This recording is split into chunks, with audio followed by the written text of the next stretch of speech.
Sa iba pang mga balita, naging matagumpay ang 4-day event ng Luzon Leg 2025 Regional Muay Thai Championships na idinao sa San Pablo, Laguna.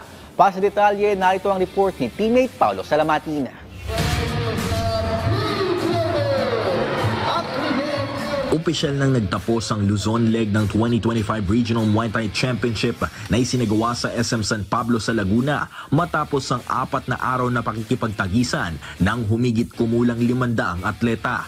Makikita sa huling araw ang mas pina-intense na labanan ng bawat koponan sa finals na nagnanais mapabilang sa mga delegadong may tsansa na makalaro sa National Championship kung saan magkakaroon sila ng oportunidad na makatapat ang mga kasalukuyang miyembro ng National Muay Thai Team para sa Assam na mapabilang din sa pambansang koponan. Ikinatuwa naman ng mga ilang coaches ang pagkakaroon ng Muay Thai Association of the Philippines sa mga ganitong klaseng event para bigyan ng oportunidad ang mga kabataan na maipakita ang kanilang talento at irepresenta ang kanilang lugar. As a coach and as a father, masaya-masaya ako kasi yung panganay ko is kasali din siya sa ginanap na Muay Thai Leg.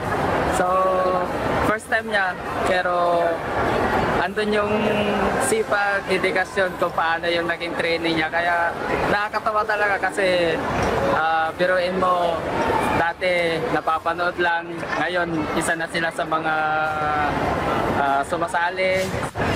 Hindi ko ma-express sa sobrang tuwa kasi as a coach din ngayon ang dinadalaw kasi puro kids Kaya lalo na sa suporta ng mga pair, sobrang enjoy ko po talaga.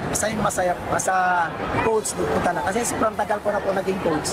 Ngayon ko lang na-feel na masaya dahil sa mga bata talaga. Tapos nandiyan yung suporta ng mga bata.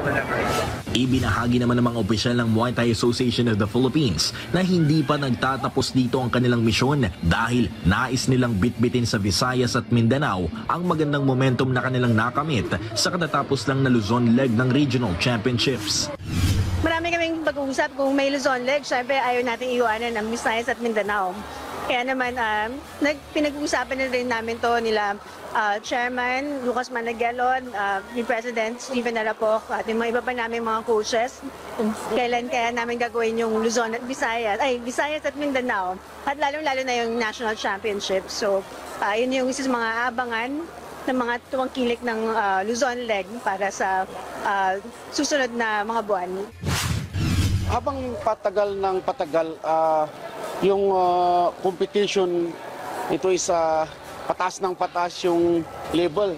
So itong Luzon League nga ang taas ng level, siguro pagdating sa Visayas at saka Mindanao League, mas mataas pa yung level kasi siyempre napanood nila dito habang tumatagal, nakakakita ng mga techniques, habang tumatagal, nakaka-practice.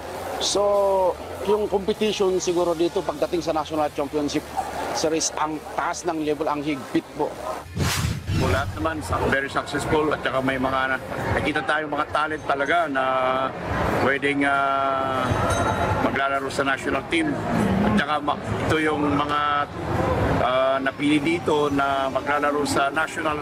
So yun yung makikita natin sa national finals sa December na Luzon, Visayas, Mindanao, lahat ng mga medalists or best ang maglalaban-laban kasama na ang mga national team. Ang regional event ay parte ng grassroots program ng Muay Thai Association of the Philippines na layong makadiskubre ng mga bagong talento na maaaring ipasok sa national team at sa Assam na palakasin pa ang koponan sa paghakot ng mga medalya sa mga sinasalihang international tournaments. Paulo Salamatin para sa Atletang Pilipino para sa Bagong Pilipinas.